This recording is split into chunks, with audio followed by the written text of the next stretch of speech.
Saya Yanti. Saya Melisa Euforia Kristi. Saya Apriana Mandarin. Saya Dasa Deiza. Saya Farid Lato. Saya Emily Grace Putera Ellen. Ya, sekian perkenalan dari kami. Langsung saja kita masuk di materi morfologi di sekolah dasar. Nah, sebelum kita masuk ke materi, kita ada permainan. Kita ada main tebak-tebakan. Nanti siapa yang bisa jawab ada hadiahnya. Yeay.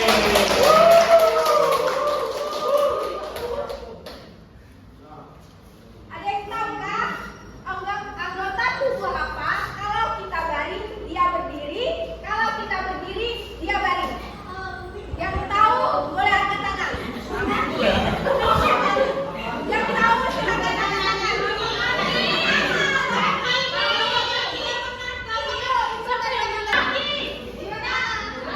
Siapa jawab? Ya, kaki.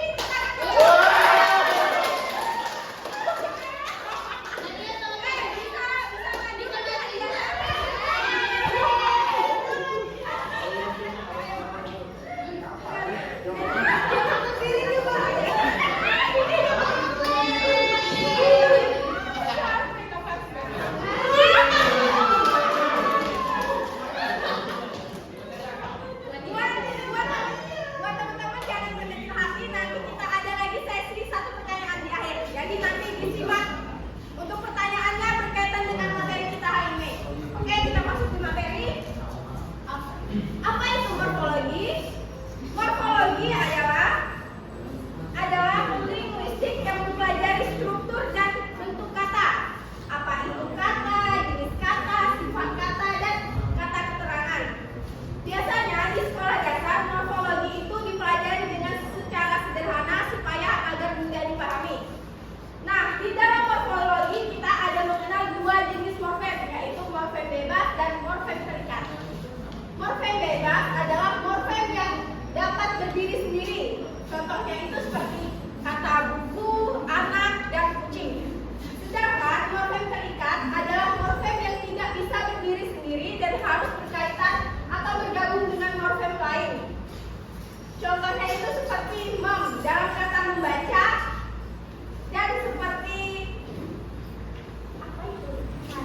Bagian kurang jelas. Contohnya itu seperti katakan dalam kata makan menjadi makankan, dan me dalam kata membaca jadi membaca. Nah, seperti itu. Selanjutnya next.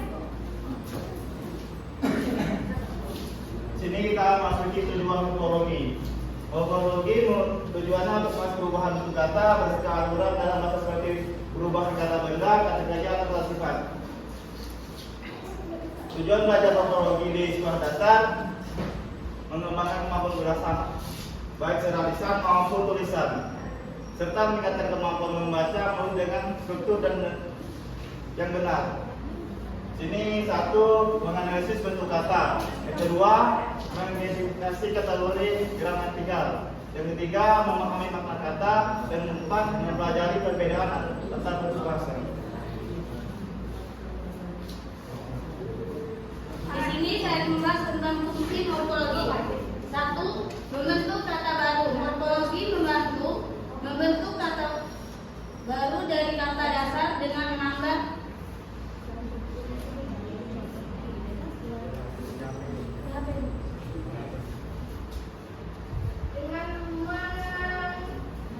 Menambahkan imbuhan. Contohnya itu ajar, mengajar, pengajar, dan pengajaran. 2. Menentukan makna kata. Morfologi itu membantu memahami makna suatu berdasarkan struktur pembentukannya. Contohnya itu bermain artinya melakukan kegiatan main, sedangkan mainan adalah bentuk untuk bermain. Selanjutnya, yang ketiga, menentukan kelas kata. Dengan menambahkan aplikasi, kelas kata bisa berubah dari kata kerja ke kata benda. Contohnya tulisan atau kata kerja, penulisan kata benda. Yang keempat, menyusun struktur kalimat. Kata-kata dalam kalimat dibentuk lewat proses morfologi agar sesuai secara tata bahasa. Misalnya kalimat aktif atau pasti membutuhkan bentuk kata kerja yang sesuai dengan menulis dan ditulis. Yang kelima, membedakan fungsi dan kelas kata. Morfologi membedakan kata-kata yang bentuknya mirip tapi fungsinya berbeda. Contoh pekerjaan kata kerja, pekerjaan kata benda. Yang keenam, memperkaya kosakata. Morfologi kemungkinan pembentukan banyak kata dari suatu kata memperkaya bahasa. Contohnya jalan berjalan, perjalanan sejalan, dan perjalanan. Next, Farah.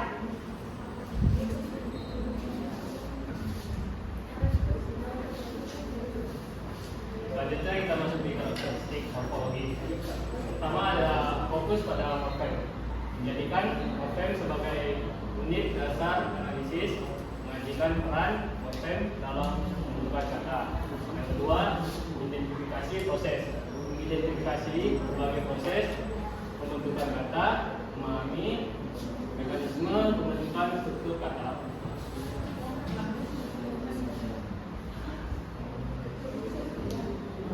Yang ketiga adalah perubahan makna.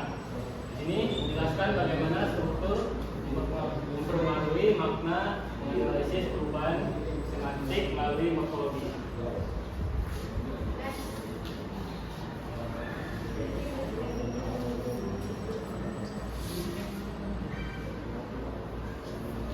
Sini saya akan menjelaskan ciri-ciri morfologi pembentukan verba. Verba tercipta lewat afixer yang melempar pada verba dasar, nomina dasar, dan preposisi. Prefix verb atau verba dasar contohnya seperti terduduk, tertidur, terjual, dan sebagainya.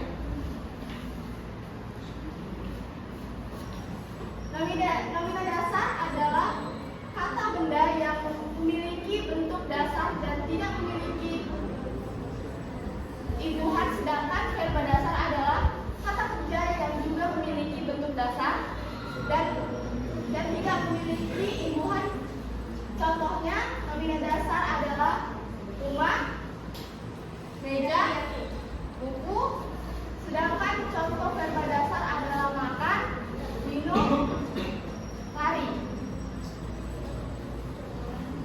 Prefix verb atau preposisi, tidak semua preposisi dengan awalan ter mampu membentuk verba seperti terdengar, terbangun, tertentang, dan sebagainya.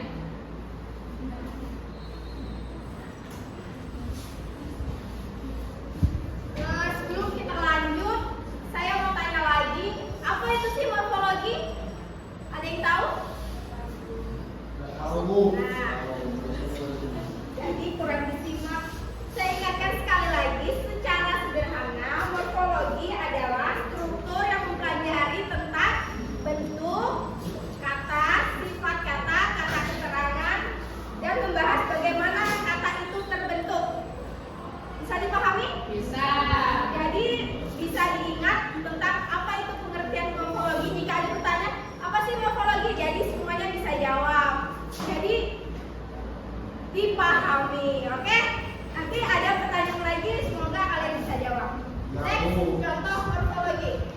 Kemudian di sini ada contoh-contoh morfologi, yaitu ada dua kata. Yang pertama kata dasar dan kata berhubungan. Kata dasar yaitu makan, minum, baca, dan tulis. Nah, di kata berhubungan ini yang dipakai memakan, ditambah makan berarti memakan. Minuman, minum ditambah an, minuman. Membaca, ditambah baca. Nah, kemudian menulis, ditambah tulis, dan tertulis. Tertulis itu ditambah tulis berarti tertulis. Nah, sekarang selain dicontoh tadi, ada yang bisa kasih contoh lagi selain di depan? Ada, kalau bisa saya kasih hadiah deh. Kalau yang ini bisa. Contoh. Yang gak pakai sengaja guys. Itu kan ada memakan, meminum, membaca, menulis, tertulis. Selain itu ada lagi kah? Menyuci,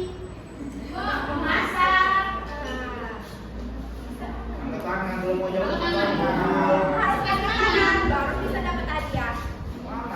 Kalau nggak ada tangan itu semua jawab. Ada kan? Selain di depan ada lagi kan yang bisa ditambahkan kata beribuan. Kata beribuan ya guys. Membenci, mencintai, anjing. Ada masuk ya. Oke, kita next karena itu kurang tepat sedikit ya. Next.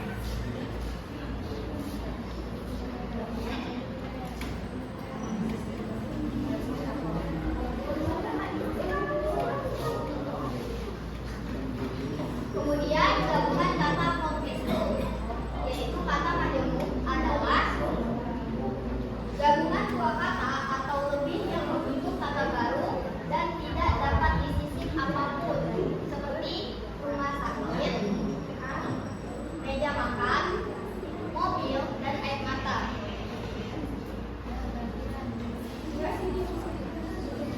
Kemudian kata bentuk dengan awalan dan akhiran pekerjaan, pe ditambah kerja dan ditambah an.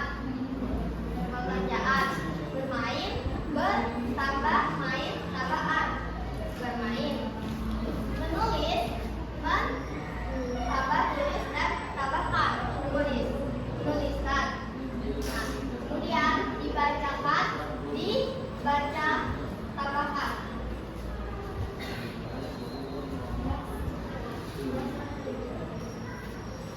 Oke, selanjutnya cabang morfologi.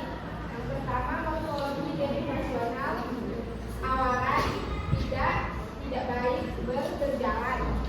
Akhiran an, makan, kasih.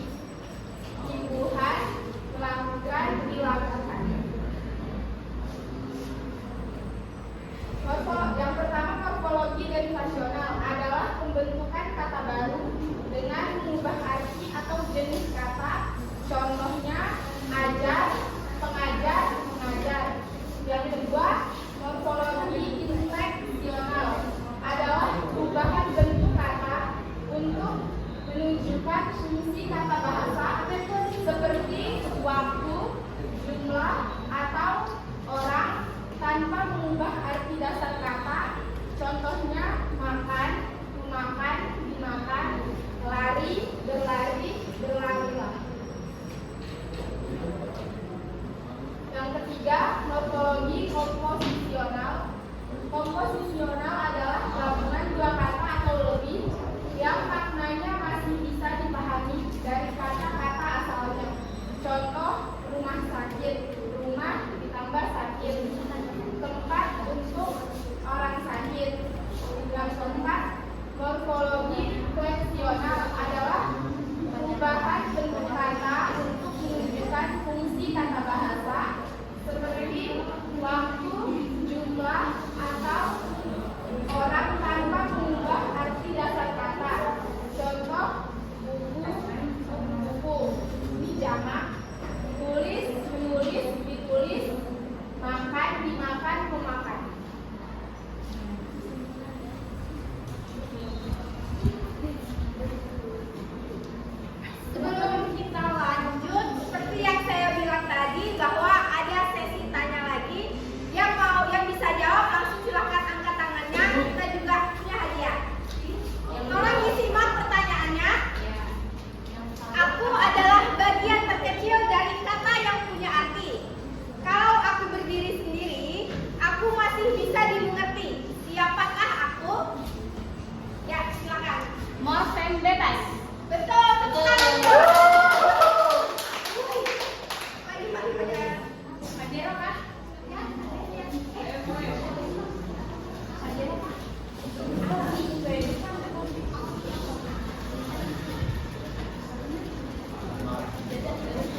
kami dari kelompok 4 ingin bertanya,